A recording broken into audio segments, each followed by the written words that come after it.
I just asked Alex, to do that because we don't have our full committee here. And I know that they're really going to be interested in what you both are sharing, Michelle and Elizabeth. So thank you. Sure, no problem. And I will say, it's always necessity's the mother of invention. So I fully anticipate a call from Alex that says in February, can we have call again? Because once people start arriving, there'll probably be more questions. It's Right. Everyone's dealing with the holidays, and that seems like, yeah, that's in January. So I get it. So, but and Tracy and Norma, it is, right? I hope this is worthwhile to you. And I like that Alex said, please ask questions anytime. I want this to be relevant to you, to all three of you. So we do have a lot of experience with new Americans. And then I shared before people got on the call, for the past week, I've had 2 young men from Afghanistan living with us. So this particular, I do have a little bit of experience with the Afghans who are here and maybe what they might need. And they're a very different cohort than some of the other cohorts that came. So, any refugee that came through the Vermont Refugee Resettlement Program, every, sort of place in the world, we've likely hired them. And I will say we likely hired a cohort of them, because in order for folks to be successful, as you can imagine, if you were plopped in another country, it's nice to have people that at least understand where you're coming from, can speak your language, and it's a lot less lonely to have a cohort working together. So I guess we'll start with that. We'd really try to, especially when folks first arrive, to have people work together from whatever country they're from. It just, it's a lot more enjoyable for them. Retention is higher. And actually it's a lot easier for the manager to manage them, because they're having sort of the same needs and the same language requirements. So where to start? We have made every mistake you could probably make, and we've gotten a lot of things right. And oh, this is a map. Oh, so Alex is going to be sharing some photos and some images from Twincraft as we go along, because he did have a tour of our Winooski facility, which is our original facility. So it was a good place for Alex to do that. So I mentioned being in a cohort. We work with translators when we need to. I'm sure that the resettlement program down in Brattleboro will make translators available to you. I've been communicating with Google Translate. I will share with you that the Afghanistan folks coming, they don't speak Arabic, they speak Persian. Dari is one, and I can't remember the other one, but if you do Google Translate and you do English to Persian, that gets you there. I did learn in high school they can choose between Arabic and English, so some of them speak more English than others. And so what have we done? One of the things that you will find is that the folks coming, because they're Muslim, they will need a space to pray.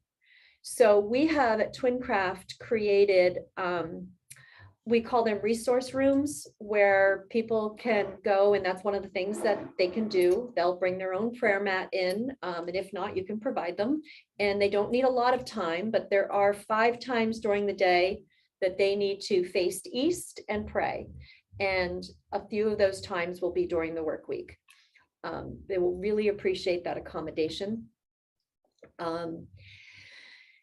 I think because you haven't had a lot of new Americans, one of the things that people could start doing now is really talking to employees about what that looks like, and educating folks about the Afghanistan's coming. What is it? Why do they need to pray 5 times a day? Why is it important we support them? What language do they speak? If there's going to be managers, get Google Translate on your phone. And it'll allow you to get a feeling and sort of get the pulse on what people's beliefs and attitudes and feelings are about these folks coming to Brattleboro. We've had issues. We don't anymore. We have a very inclusive culture and a culture where everyone is welcome and embraced. We didn't always have that. We've had over the years people that didn't embrace that culture are no longer here. You know, after giving opportunity, we gave them opportunities to kind of shift their limited belief system, and if they didn't, they're not here anymore. So what else can I tell you? We looked at, you know, our holiday schedule was really centered really around the Christian holidays and the American holidays. And we have so many new Americans that we couldn't even add a couple of holidays that would be relevant. So what we did is we have, it's two, right? Can be very, yeah. One or two floating holidays where people can use them to celebrate their respective holidays. For folks in Brattleboro, if you only have people from Afghanistan, you can consider and you can ask them what their most important holiday is and either create it as part of your calendar where it's also an education for everybody else, or give floating holidays or. I don't know how it would work, but that's just something to consider what works in your organization. It's very funny. We have our whole second shift in Winooski. They're almost all from Bhutan. So during the Bhutanese holidays, we might as well not even be open. I will share with you, because it is Afghan specific, that the people coming from Afghanistan are highly educated. These were the folks helping NATO and helping the Americans, and they had to get out quickly. And the two young men that are staying with us, one's a civil engineer and was building roads, and the other one is 18, and he and his father were selling oil to the Americans. And every day they have some of their friends executed that couldn't get out. It's very, very sad. So these folks they're going through a lot. They're really happy to be here. They're really smart, kind, gracious, and they've been through a lot, and they will continue to go through a lot as their family and friends are still there. So that just gives you a little bit of context. They love to eat lamb and potatoes and rice, and I've stocked up on Middle Eastern spices, and I have to say the food's pretty good. Let's see. Looking through my notes. Oh, English. So we made a decision. This was pre-COVID. We actually brought people in to teach English to all of our new Americans, and we did it during the workday, and they were paid to be in the classes. We made that work. We've done that for several years now. COVID has prevented that from happening. However, you know, if I could see if we got another cohort, you know, if this works out, we get a cohort of folks from Afghanistan, bringing somebody in to work with that specific group. They're highly motivated to learn English. They're looking at YouTube videos. They're just highly motivated to have a successful life here. One thing I'll say, Michelle, is that after I heard about that, bringing English language learning on the job, I mentioned it to a group that an employer working with some asylum seekers, and they reached out to our local Vermont Adult Learning. Luckily, they were actually in the process of applying for a Vermont training program grant, it's an eligible training expense. So there's now a manufacturer in town who is doing exactly that, and they're planning. Yes. They've contracted with Vermont Adult Learning to, you know, they don't know the details yet, but it's like a couple hours a week to bring them on site. And so they, you know, that's the kind of stuff that you know, if anything perks your ears up, you know, Tracy, I'm here to help, you know, make it work here locally. But so that was directly a thing that we can do here that I heard is going well in the news. Well, and what's so important about that is, you know, I've spent 6 months in another country where I didn't learn the language, and I was not under emotional duress. You can imagine how long it takes them to do everything as they're trying to navigate life in a foreign place. So by having English in the workplace, it's also it's very accommodating and easy for them to access, and they will be very, very grateful and appreciative of that. So, and that leads me to the other piece is, I would, especially as HR folks, they're gonna need support in navigating everything in the beginning. So to think of them as whole people, not just at work, and they want to do a good job, making sure that they have everything they need to do the job, but also at least initially providing that extra support and helping them navigate life and utilizing the refugee resettlement if you need it. We have working bridges here through the United Way, so we have additional support to do that. And then over time, and Elizabeth can probably talk about this, over time, you'll get your champions, right? You'll get the Afghanistan person who emerges as a leader within that community, and their English is really good, and that person will become HR's best friend because they can help with some of the cultural differences, and they will naturally emerge of who they are. Elizabeth, you might want to talk about that. We've seen that happen with different groups. No, we definitely have. And I think I want to go back to something Michelle had said earlier, which is unique with our workforce, is what we're seeing now, as you can imagine, you know, I've been here 12 years, is we've probably had new Americans in the workforce at least a good 8, if not longer. Is what's happened is the older generation might not have been able to communicate in English. However, their children have gone through the school systems here now. So what has happened is their children are working for us. They learn through the school system how to communicate in English.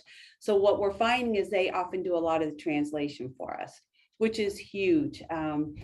I think what you do, and it's often that generation who are the ones that are being promoted, who are able to advance within the company, I would And say. I think that's accurate. And I think the Afghans will be a little different than that Yes. because they're coming educated. A lot of the Right. refugees will come out of a camp and they have no education. And the folks coming from Africa couldn't read or write in their own language. This is a very different population, very different. They're really, I think we're going to see them learn English quickly and move into some leadership jobs within organizations. I think it's a very different population, but still needing all the support that a new American will need. Well, I just have a question. Alex, do you get a sense from what you've heard about who will be arriving in Brattleboro that it is a pretty uniform group that has similar characteristics to what Michelle and Elizabeth are describing? Yeah, I think by and large, of course, you know, Afghanistan has the diversity of folks that, you know, any country does in some ways, but predominantly they speak one of 2 languages, Dari or Pashto. A lot of folks speak English, you know, more than you would expect. And I would echo that this is, you know, these humanitarian parolees are quite different than what we normally think of with regards to refugees. It's particularly because of what they mentioned is that, you know, a traditional refugee, you know, by default was in the refugee camp or was an internally displaced person for many years, waiting for approved refugee status to come to the United States. Whereas the humanitarian parolees or evacuees that we're seeing from Afghanistan were living professional lives, you know, 6 months ago in their home countries, of course, disrupted by, you know, the conflict there. But overall, yes, I think that's true. And then, of course, there's the curveball that we've heard is that, or you could get folks from really rural regions. And so that's, you know, in some ways it's based more on where they're coming from geographically within Afghanistan, that, you know, there will be educational deficits similar to our own in rural urban divide, you know, that you can anticipate. And that ranges from politics and religion and culture. I think that is the case, but we don't know specifically what skill sets they'll be coming with. We do know the first 25 arrivals, the majority, you know, all of the adults are between the ages of 30 and 40. and there's only a few families. So we actually have a lot of single people. But yeah. So that's interesting. I Huh. would say, be prepared to be surprised. We haven't, one of the young men staying with us is 18. The other one is 28. So, and be surprised, because according to the Amelia, who's the head of the refugee resettlement here, she said they get less than 24-hour notice that they're coming and the profile is all over. The one thing she did say is that she has found the profile is they tend to have a professional job, the ones that have come here, because they needed to have some reason that we accepted them to leave. Mhm. And working with NATO and the Americans was the biggest reason that their life would be in danger. So Thanks a lot. That's great. Yeah. And interesting to, I don't know if, were there mainly families that came to in the 125 in Burlington, or was it like what Alex said with us? Mainly was- single people. the families that have been coming, the smallest family, mom, dad, and kids, is 6 people. Most of it is 7, 8, 9. I just have a friend who took a family in that had 10 children. So if they're coming with a family, they're coming with a lot of kids. However, that said, there's quite a few single, they're not single, but they've come alone, men that have come alone, who they're looking for housing for, who can live together, which is really key. You know, I mean, I'm in a situation where the 28-year-old is flying to California tomorrow to live with his sister who lives there. And now I'll have an 18-year-old alone with us. So I'm looking to get another person, because it's hard if you don't have a cohort, you know, to be with. So what else can we tell you about working with new Americans? Elizabeth, So I think I would love to hear more about, you mentioned some of the programs in your People Center that Right. aren't specific to refugees or new Americans, but you know, all ships rise with the tide. I think, you know, it's what we're really talking about is good working class family policies. And so if you want to share some of the really great stuff, you know, I think around healthcare and clinic access and all of that stuff that you mentioned. Sure. So we've done a couple things to be more family employee centric. And one is recognizing that childcare is a disaster everywhere in the country, including Vermont. We've in both Essex and Winooski, we've created a babies to work office where parents from 6 weeks to 6 months can bring their babies to work. We've got, what do we have? We have a crib, a changing table, a sink, a desk. We've got and the cradle is on wheels to wheel the baby into meetings. And we've had 3 moms that have had babies that have taken advantage of that in a host of different ways. We're very flexible. You know, our view is that it's not a benefit, it's an accommodation that we can make when we can. Obviously, if somebody's in our batch room making batches, they can't bring their baby to work. So we accommodate where we can. And actually we've extended our 6 months when one of the families lost their childcare. So the baby came for a few weeks after that. You know, it's just, it's hard on families right now. So, you know, the thing is, what can we do to support them? And then these rooms turn into pumping rooms for moms that continue to nurse their babies. We also are we've joined with some other employers. We've joined with the City of South Burlington, VSAC, and the insurance division of Hickok and Boardman to create a healthcare center for all of our employees, whether they're on our health insurance or not, and the spouses of the employees who are on our health insurance. And this is a center that's got a nurse practitioner and a medical assistant, and our employees can go there outside of their health insurance free of charge whenever they want. The nurse practitioner does health coaching. They can do a Zoom call, they can go in person, they can pretty much use it however they like. You know, we also pay people $50 to go get their health screening and biometrics. And that has uncovered some health conditions like high blood pressure and things like that. And then they have access to the nurse practitioner for health coaching. They can go once a week, they can go once a month, they can go whenever they want. There's no cost to them. So it's a cost that Twincraft bears. So that's those are two probably of the biggest ones that we do. Working bridges. Oh yeah, we do working bridges through the United Way. We have Connie is her name.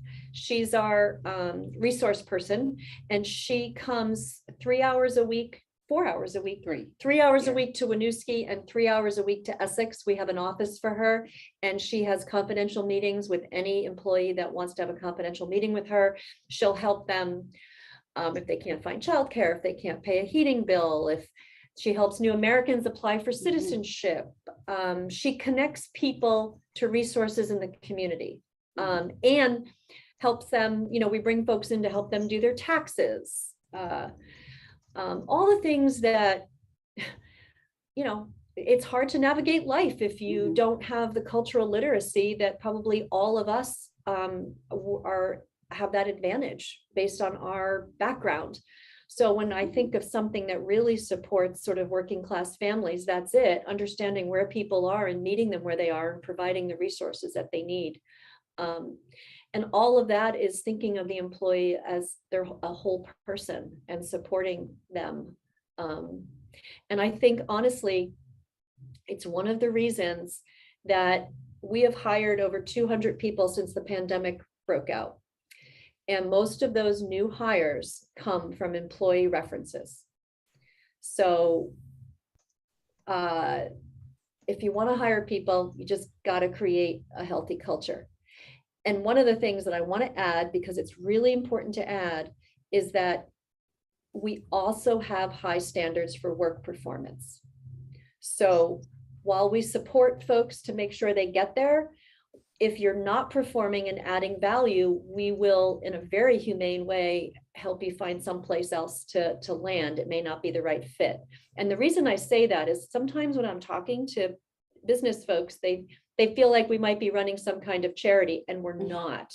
We're running a really healthy work ecosystem where people make good money, they have a good paycheck, and they're really well supported.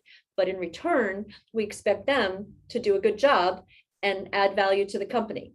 If we don't, we're not doing anybody a favor, because we would never be able to afford all of these programs.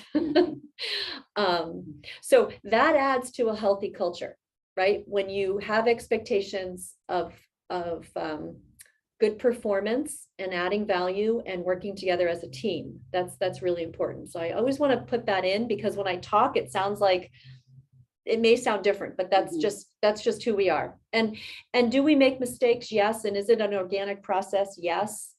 And we probably have one of the most flexible HR departments, given how many people we have. But so that's who we are. Great. I'm going to share a few pictures on the screen for everyone to look at. Things that I think I've mentioned maybe in this group before in general, but just want to show. Let's see if I can find where I put it. All right, can you see this photo? Yeah. So I think we're all pretty familiar with a mission statement. We've done a lot of work in this group to make sure that your organization knows your values. This is really important. This is also really important. So if you're in the manufacturing business, you know what these signs are.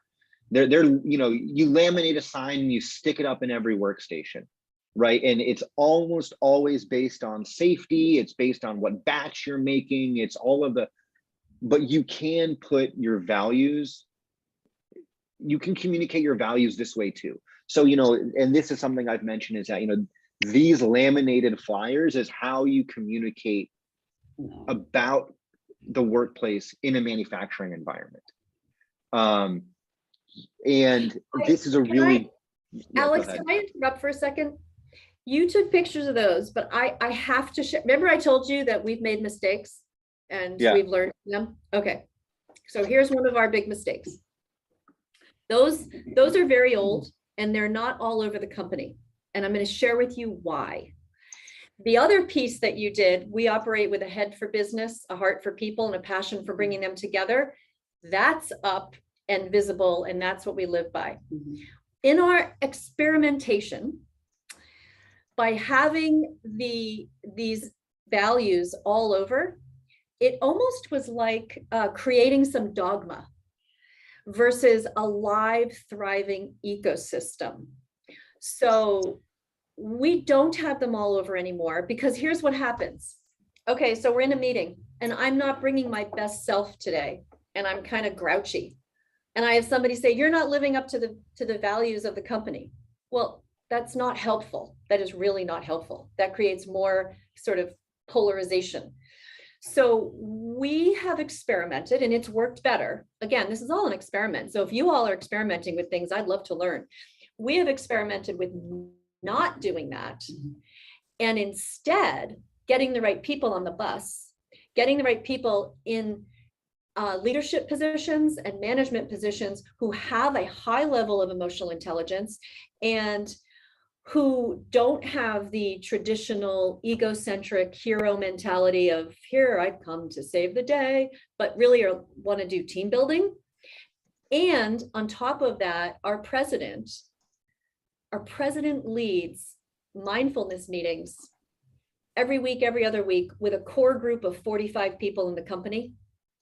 And it's not your traditional mindfulness where people are meditating or, it's really about becoming more self-aware.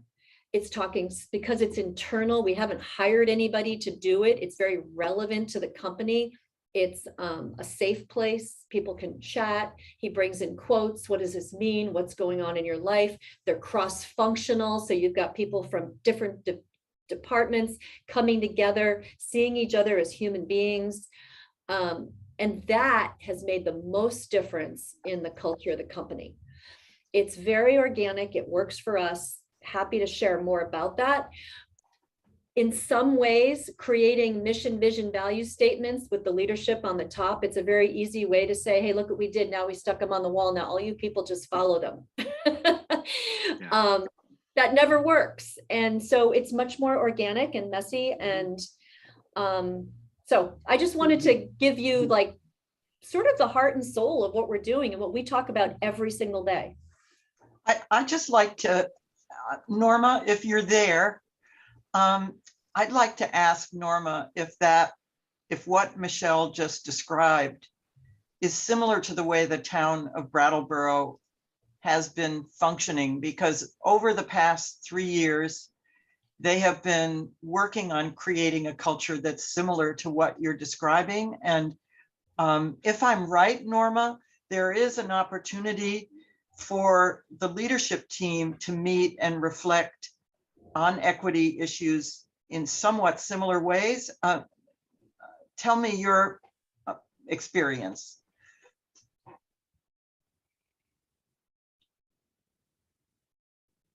Oh, you're muted. You're muted.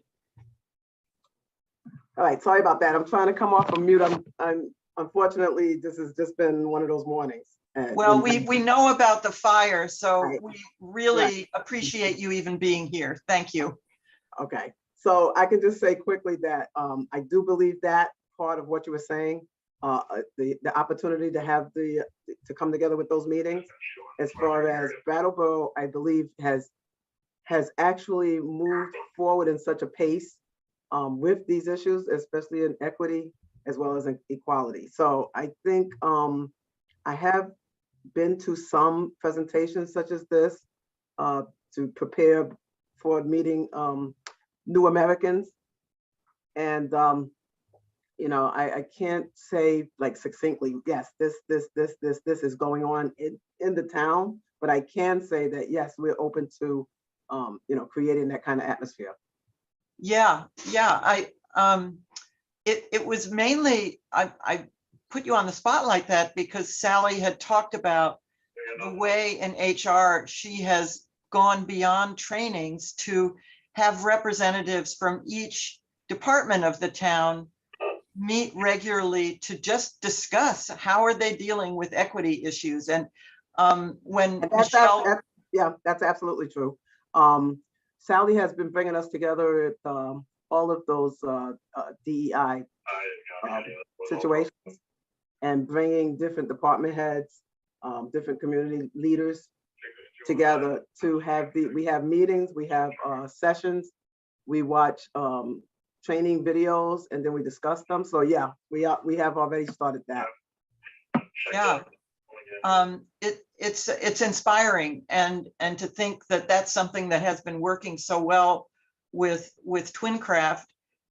It just shows how important having the top leadership feel that they are facilitators of ongoing conversations about how does our workplace feel? You know, are we succeeding in our vision, etc.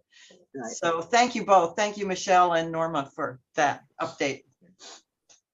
Great. And you Yeah, had and other I think- pictures, didn't you, Alex? Yeah, so my other favorite one is, I'll share now, is also along the lines of you do not need to sacrifice quality, safety, any of the other things you really need to put front and center of your organization. If you're translating it or if you're working with a diverse population. And, you know, this was a sign that, you know, and even the other signs also that are, you know, being taken down, you know, this is a very low cost way.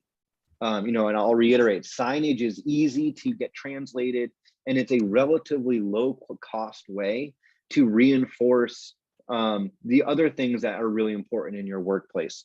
And again, you know, everyone's goal, including the employees, is to do a good job. And so this is as helpful for someone who's learning on the job and really trying to understand how they can succeed long term, as it is from like a purely quality assurance perspective. You know, this is, you know, or the other way to say it, it's as important for workers to know what a good job looks like as it is to know what a bad job looks like. And the language around that is equally important for both. And like, you know, these signs probably weren't that expensive. You know, I think, you know, think of a healthcare setting. I know there's signage all the time, you know, where to, you know, whether it's where to put sharps, how to put on your masks, how to put on PPE, you know, all of the little things around safety and the workplace. Don't shy away from reaching out to, you know, your local graphics company or finding someone who, you know, might be able to put together a simple but effective sign. You know, I think that a lot of the times we think of, you know, that this is moving mountains to accommodate or to welcome new people. And I think what I was really reinforced in my visit was that it's so much more about extending some of the same like ways that you communicate, ways you support, you know, your current workforce. They're little changes, they're little tweaks. It's listening, it's being really intentional, and then saying, oh, this didn't work, this did work, or why can't there be signs everywhere about what good work versus, you know, compliance versus non-compliance looks like. And so yeah, so I think that's, you know, another big takeaway. I think it's a little more relevant in the manufacturing environment, because a lot of the manufacturers we work with in our region are a little change averse, let's say. And you know, but it's easier done than it feels like sometimes. You know, you don't actually need someone who speaks Dari to make this sign, or whatever the dozen languages to make the sign. I'm going to add that having a good sense of humor in all of this is really, really important. I'm going to share a story. We wanted to put a sign up. I think it was Vietnamese at the time. Don't touch. So we looked it up and we made the sign and we put it on the machine and it said bad sex. So we had this group of people that were cracking up. Right. And it was really a wonderful bonding thing, because we're like, what are you laughing at? And then we had a translator tell us and we all cracked up, and then we put the right sign up. So it's also, again, you're making mistakes, but our humanity can come out, right? Mhm. We're making mistakes. So in their language, they're going to make lots of mistakes with English. Right. So just using all of those opportunities as ways to laugh together and say, listen, we're going to figure this out, and we're all going to make mistakes along the way. But it was really we've had lots of those kinds of Yes. opportunities to connect on a humane Mhm. level with things being silly and, trying to figure stuff out. So, There are limits to Google Translator, huh? Exactly. it doesn't always translate well. And I think it goes back to, it's better, and even it's better received to be enthusiastically wrong than begrudgingly right, because it's the begrudgingness that I think employees will also pick up on. And I think it's like, if it's feel like they're imposing on you as an employer, that's a much different problem than being able to laugh over a poorly translated sign. And I think that's the big takeaway. It's so much about intention and what you're visibly trying to do, and how you're really intending to support these folks. And again, like, we all miss the mark now with our employees that we're working with daily. And so, but I think that's one of the big takeaways also. Well, I love that you said that, Alec. I want to just give another example. Just paying attention is a big thing. And I'll give you two examples of paying attention. One is, we have a blue collar working class core of Vermonters here. That group can tend to be invisible, right? So they're not admin, they haven't gone to college. So Elizabeth and I know what folks want. Like, we're bringing in interval food, maybe you want a yoga class. Now we've got our new Americans, and we're really focused in on their needs. So we started paying attention. What does this group of people like? We reimburse for hunting and fishing licenses. People were ecstatic. Mhm. That's not, so we've gotten away from what can we do that's equal across the board? It doesn't exist. What we do is, what can we do that's relevant across the board? And people have different needs, and you need to pay attention to what those needs are. And if you don't pay attention to what those needs are, you run the risk of a whole group of people becoming invisible. Mhm. And so we're really trying to do that. Another example was, and Elizabeth just mentioned this to me, we have for, I don't know, the past 30 years, given out turkeys on Thanksgiving to every employee. Our Bhutanese community always turns it down, and anything that's turned down, we give to the food shelf. So next year, we're going to find out, what would they like to cook? Mhm. And we'll give out turkeys and something, whatever that something is. So that's, again, just paying attention. And I do want to share one story, because it was profound for us. But what I'm finding is, whenever I share it in the community, some light bulbs go off, like they did for us. And that story is, when our current president, Joel Marquardt, first came to Twincraft, he came from Wisconsin. His whole background's in manufacturing. He's a gem of a human being. He really brought to the culture, challenge your own assumptions, check your limiting belief system, and pay attention. And when we started doing that on our lines in Winooski, one of the things that was invisible to us is that our middle-aged new American women at that time were really serving as leaders, but they weren't asking for anything.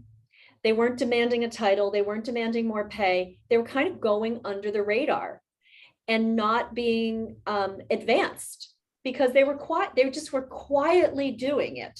And it was through paying attention and observing that we were able to identify that and promote some of them and give them additional support, which, you want to talk about an employee that's now incredibly loyal, to be recognized in something in them that they didn't even know, they didn't even see.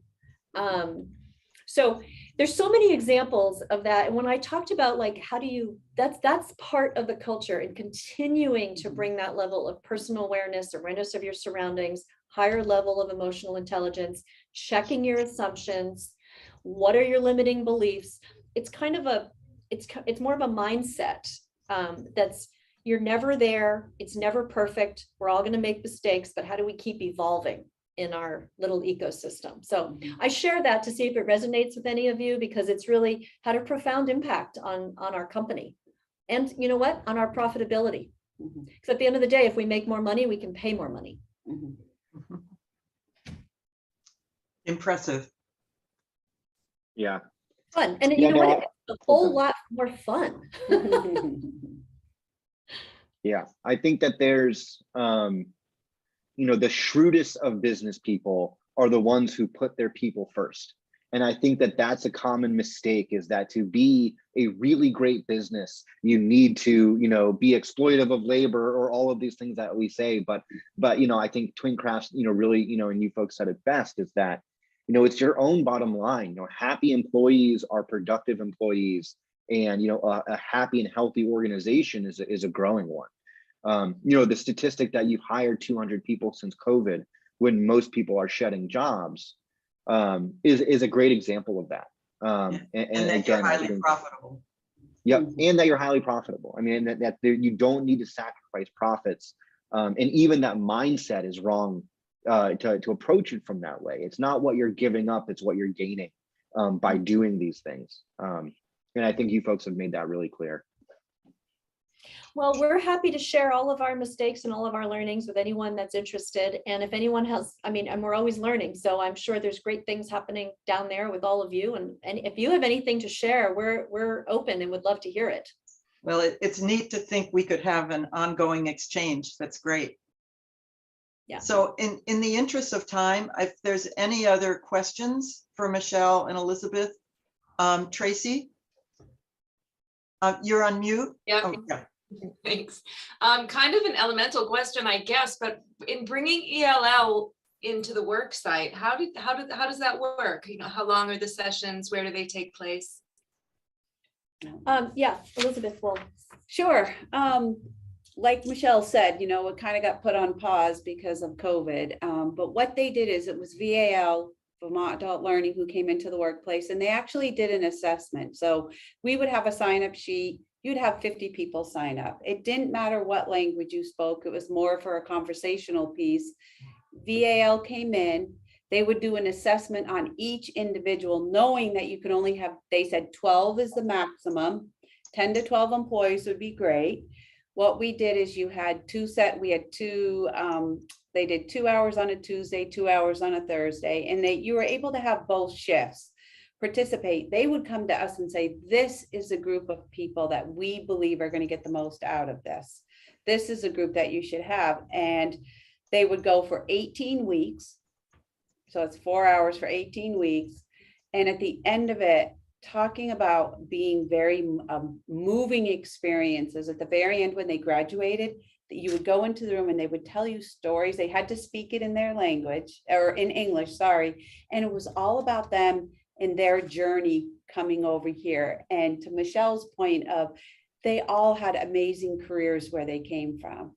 And you didn't know about it while they're doing their work here. So it's very moving. It was 18 weeks. We had 4 classes that we had graduates go through, and we were doing our first intermediate class. And that was because we had people that we knew could just advance more if they could it was more, we incorporated reading into it and writing, and then COVID hit. So it was a phenomenal program that we had here. It was probably, I would say, one of the top things that we could do, because imagine a new American who can't communicate in English. And I always say all my interactions happen in the women's bathroom, and you're able to say, good morning, how are you? And they can communicate back to you. How they felt so included. It's like working on the line and being able to communicate. It was huge. I think that really helped the culture within Twincraft among our new Americans. Because we have 17 different countries that we're representing. I think Alex was putting up one of the pictures, and what we did was probably about 6 years ago, Michelle, 7 years ago, we went around and said, we wanted them to feel more included. So we're like, if you could describe Twincraft in one word, what would it be? They came up with the word family. And that's what you saw, was all the different countries represented in our employee break rooms. We have it with their country. And then we have this huge map. I don't know if Alex saw it, with diversity is our strength. and people put where they're from, it's just, it's a huge conversational piece. So in the break room, it's a giant map of the world Giant. within a kind of taken out of Vermont Mhm. map. And we have little red pins and people have put where they're from. There we Not go. a There great you go. picture. But so if you look really Actually- closely, you can see Yes, these little red dots. yes. Yeah, and then And I it's think if you also- go to the Vermont one, we pulled it out. You have some there, but those are separate Vermont There's a map. separate little Vermont map because there were Oh, so I many didn't- Right. Vermonters. I don't know where that is, but it's on there somewhere. Yeah, so that's just, you know, again, it was just, let's try this, see if it works. But it's- People liked it and put their And pins it's a on. huge conversational piece. I remember talking to a gentleman one day and he was just he was showing me all the different countries he's been to and where he's worked. And I was just like, wow, like, it's just amazing to listen to their stories and listen to what they have to say. You learn so much, so much. That's really neat. Great. Any other questions before we transition to our second part of the agenda?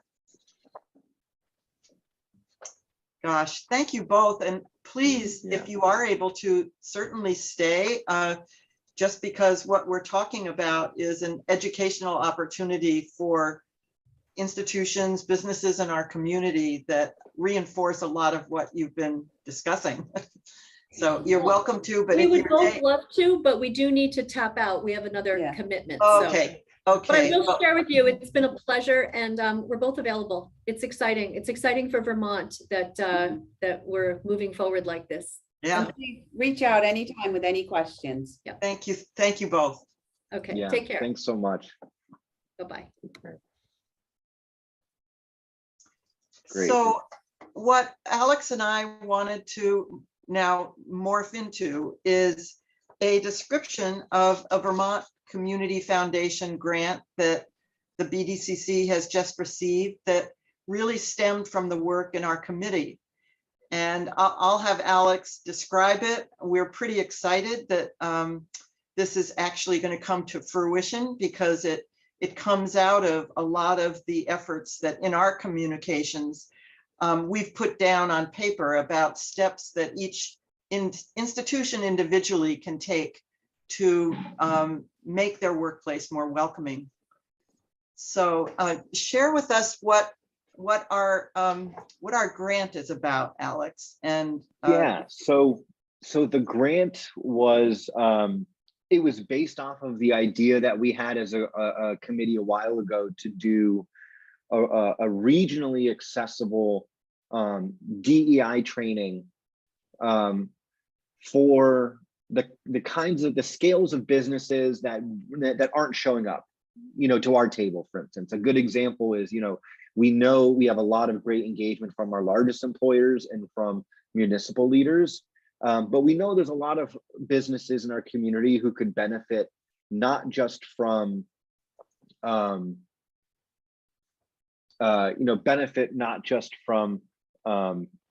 joining the group, but being more having access to this kind of information. None of our Main Street organizations think about the impact of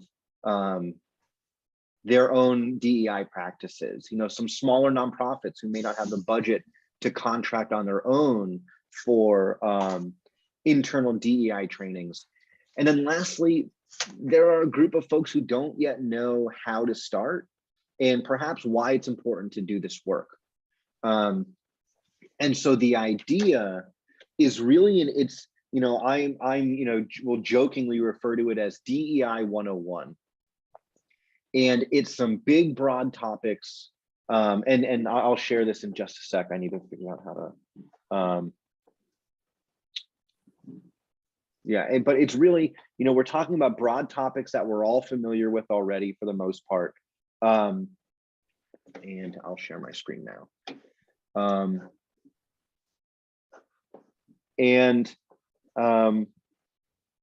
The goals, and so this is just, this is a primer that we use for the grant. The real emphasis is on, this will be available to municipalities, which we know have struggled with you know, this question is that, okay, we might want to do this, but if we do, can we spend money on it without asking the town? And then all of a sudden you need a town vote to spend money on something that it shouldn't really be up to the town to decide on, or necessarily. But again, nonprofit boards and leaders, volunteer organizations, and again, some of those CEOs or HR managers who they're the only HR person and they're the operations person, and they really just need an introduction to this work and some tangible resources. And so we have a goal, is to over the course of a year is to engage 40 different organizations that collectively employ 100 employees. This is, you know, I'm not concerned about meeting those goals. I think, what we really want to make sure is that the right folks are attending, you know, because I can convince someone from BMH to show up and then all of a sudden that's our 100 employees right now, you know, but we know that they're already doing this good work in their own company. And so who's not yet at the table? And so what I think one of the major takeaways, we planned a contract with a training provider. I've been talking with a group called New Wave Equity based out of Burlington, and a young man named Emiliano Void, who I think gave a presentation to the chamber and was, really impressive. And he's also very corporate, which I think is kind of important because what they focus on are like toolkits and communication packages and things that an HR person can look at while they're doing their work. Because I think, again, it's not just about the values. I think we could, really easily facilitate a vision and mission statement and values around this work from employers. I work with Can I HR ask people. you, Alex? Yep, go ahead. Did Emilio give the presentation to our Brattleboro chamber? No, I think he does. I think it's up north in Chittenden County. Oh, okay. All right. Yep. And so, Adam, my boss, was really impressed with him. And I think especially because he speaks the HR language that that sometimes people miss, and can really connect with the policies and infrastructure of a business. And so I think that's what's kind of what I'm most excited about in really looking at what kind of trainers can we bring in that will give a really good understanding of how inequity is structural in our workplaces. And so solutions need to be structural, not just cultural and philosophical. And then the other thing that I've in the trainers I've been talking to that make clear that we expect them to also touch base with our local training providers, and that the materials that are going to be left behind with our local employers will reference the follow-up work that needs to be done and who to find locally to do it. And so that's when some of our more familiar names like Mary Gannon and other training providers that we know work with other employers, that's when their information and what they do will be presented to employers, because that's kind of where what we want, one of the outcomes of this training is for an employer to say, I need to do more. And then to pick up the phone and engage locally on these issues. And so that is something that I think our group can focus on. So, this is going to be a training, you'll see BDCC, we receive funds to staff it. And so Casey, who I think is on the call, but doesn't have his video up right now. Casey's going to be leading a lot of this work with me also. And it's, the marketing and outreach and all of the stuff that the BDCC will kind of do. But it's going to be the leadership of this committee who's going to be prodding other businesses to sign up. Examples, again, the folks who are here are already leading in our community, and we want to highlight those folks as well. and then really deepening our local resources and making sure that that information is available. And so that's where what I think a really good role for our group could be is thinking about making sure we're not leaving anyone out. I think, especially from local training providers and partners, listening to a guy from Burlington talk about equity for 2 hours isn't enough. You should be engaging with the NAACP and with SUSU and all of these other, or in the Root and all of these other organizations as well. Making sure we're communicating that. You should be following up with local training providers, engaging in local resources. And so that's something I know our group can kind of think about as we look to launch this training.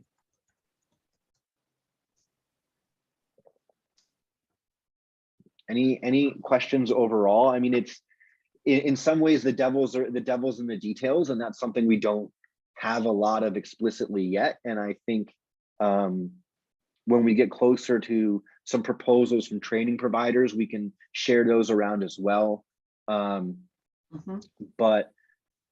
But yeah, so I really think it's it's how rooted this group is in the community and the leadership they've provided and just the knowledge we have locally, I think is going to be a really good asset. Like, I will whoever the trainer is will come to one of our meetings probably before this starts, and I'll have them reach out to, whether it's individual organizations, like, connecting with Gail and seeing how, that experience has been, along with other local training providers and other folks. That's a good idea.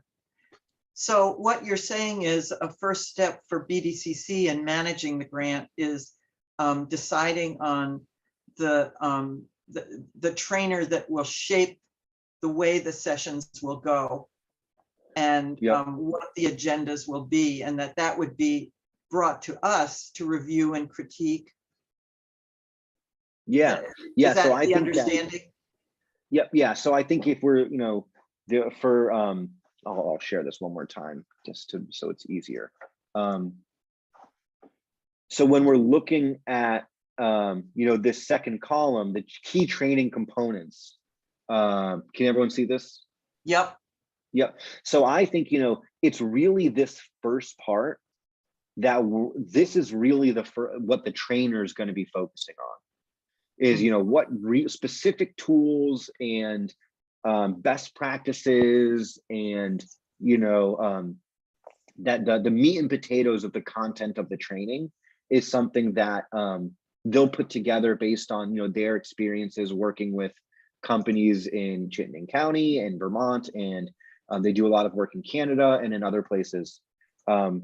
And then some of these other things like next steps for your organization, part of that is just, tweaking our template that we've had, and so, and then the last is, and Tracy, I don't think you've seen our template, but I will send it to you. Okay. So.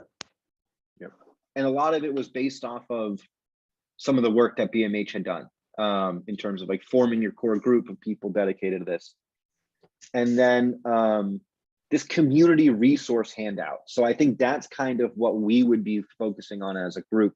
And it would, be supplemental. It'll be worked into the trainers, the workshop itself.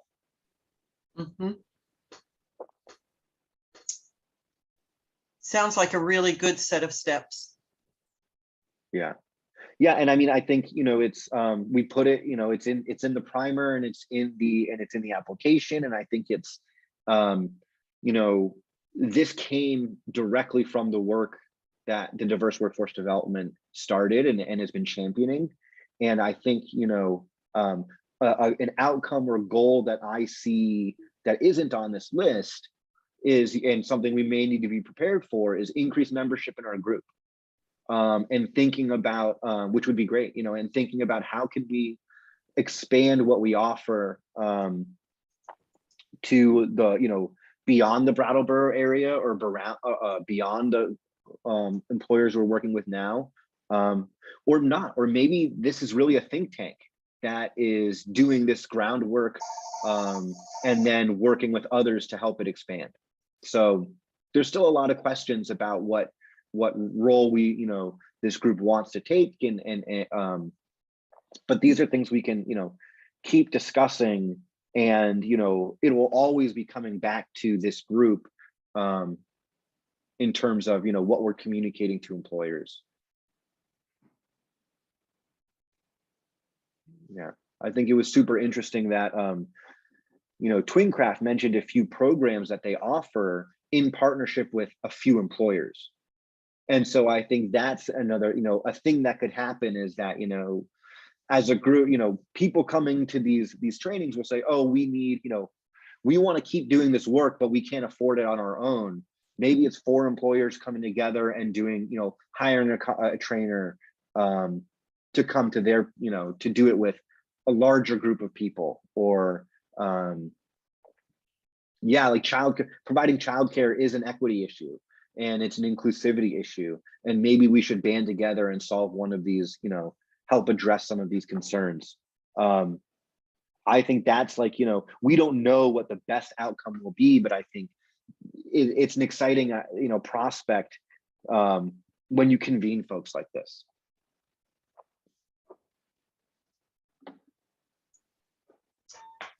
Okay, well, we look forward to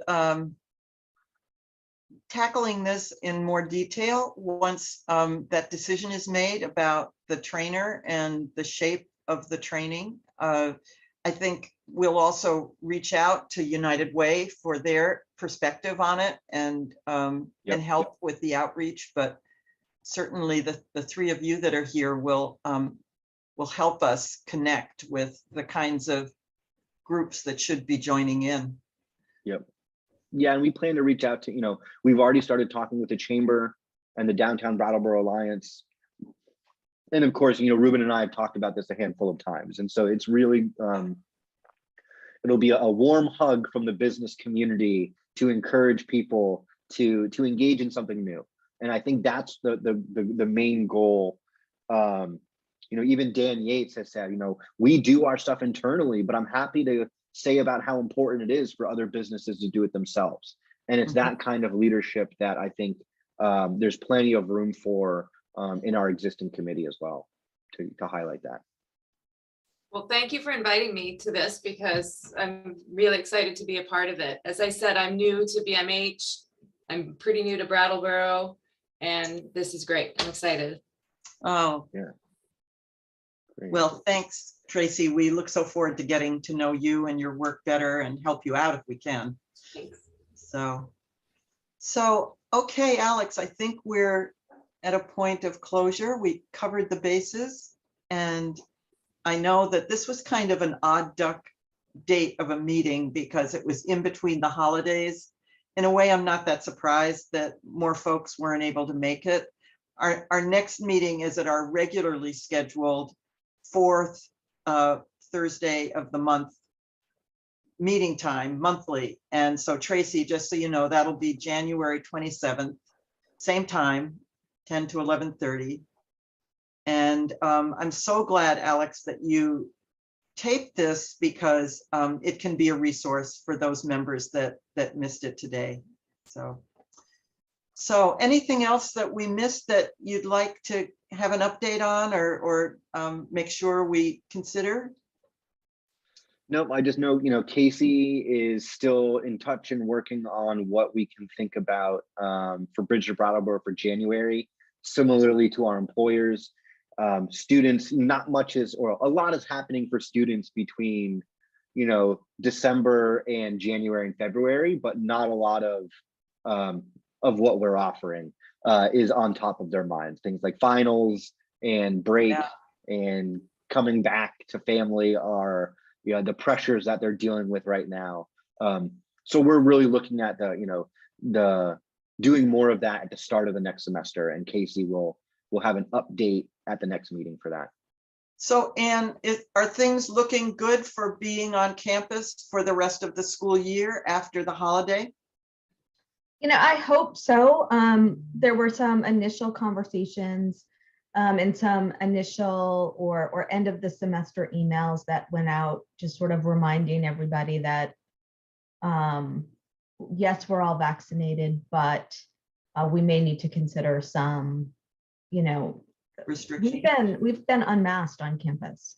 And we've had, 4 cases the entire semester. Oh my gosh. Oh my Yeah. God. So it's, it was this lovely little bubble that we have been in, but certainly we know that everybody's going home, or not everybody. I mean, there are But a lot of people. a lot of people are going home. There are some student athletes and a few international students that choose to stay on campus, but they went home for Thanksgiving and have done finals remotely, and so they're done. Yes. But there were some emails sort of saying, you know what, there might be some changes in the spring semester, and we really need to look at that. They also hosted a booster clinic for faculty and staff after the students had gone home. So that was a really nice benefit for us. And then, again, some flexibility around the recovery process, because we're finding it hit some of us older folks a little bit differently than it hits our younger students. Yeah, takes us out for days, right? Yeah. But I am hopeful that those are the kinds of things that we will continue to do for our students. As we look around the state, we know that there are populations that are very similar to us. There's populations that are different. Keene State was unable to mandate the vaccination because they're a state school. Oh And- my gosh. And so and about 50% of their students live off campus, right? 50% A off. whole different story. So it's a very different model. And even if it was 100% of the students who lived on campus, they still interact with the town in a very different way than Ringe does. Mhm. So all of these different colleges around the United States have looked at all these different variables, and we happen to be sort of very lucky, and some of the variables worked in our favor, but we know that the spring could be vastly different. We've been on campus. I mean, we were on campus all last year. We didn't have to do any lockdowns. Everything went really, really well this semester. So, I'm hopeful everything will be good to go for spring, but, I think we're all, sort of sitting on the edge of our seats, knowing that whatever we are doing in terms of planning, has to be able to be done in both venues. Yes. And we'll Well, take it from I there. also wondered, Anne, if all of this discussion with Twincraft, that there might be some job openings at Franklin Pierce that there might be some Afghan applicants for. So even though you are at a distance, it would be maybe a wonderful experience for them to be able to work in your setting there. Absolutely. And we have partnered with companies all over the place. Certainly would love to have a future conversation. We have, and one of my other colleagues really does a lot of partnerships with businesses to not only provide some tuition benefit, but tuition benefits specifically for online programs to sort of build that training workforce. So online programs and, MBA and that sort of thing. Gosh, yeah. It could definitely be an option as well. So absolutely. Oh, but so where you're sending me with that comment is you might hire an Afghan new American who would strive to get a degree from Franklin Pierce in the long run as a sideline to his or her work. Or they may want to get an MBA, that that you were talking about all of those, students that are or folks that are coming that are highly educated, having a US degree is something that can be a little bit more transferable. Yeah, And yeah, so because they being- come and it's almost immediately erased what all of their experience, their life experience. Exactly. So being able to sort of say, hey, we have this array of MBA programs. Oh, definitely. No matter things where they're like working, that would be Exactly. something to strive for. Exactly. Oh, well, thank you, everybody. Are we done, Alex? I think so. Yeah, I think it's, I agree. I'm glad I recorded it. I think we're in a holiday lull right now, but there's some really exciting stuff happening in the new year. And I think with an influx of new community members, this will be top of mind for people it hasn't been in mind at all for. Boy, exactly. so I By think- January 27th, you're going to have a lot to report. Yeah, so anyways, I hope everyone enjoys, some time off over the next few weeks. Yeah. And Stay yeah, safe. be well. All right, Thank you thanks all for everyone. your good work. Bye-bye now. Bye-bye, everyone. Bye.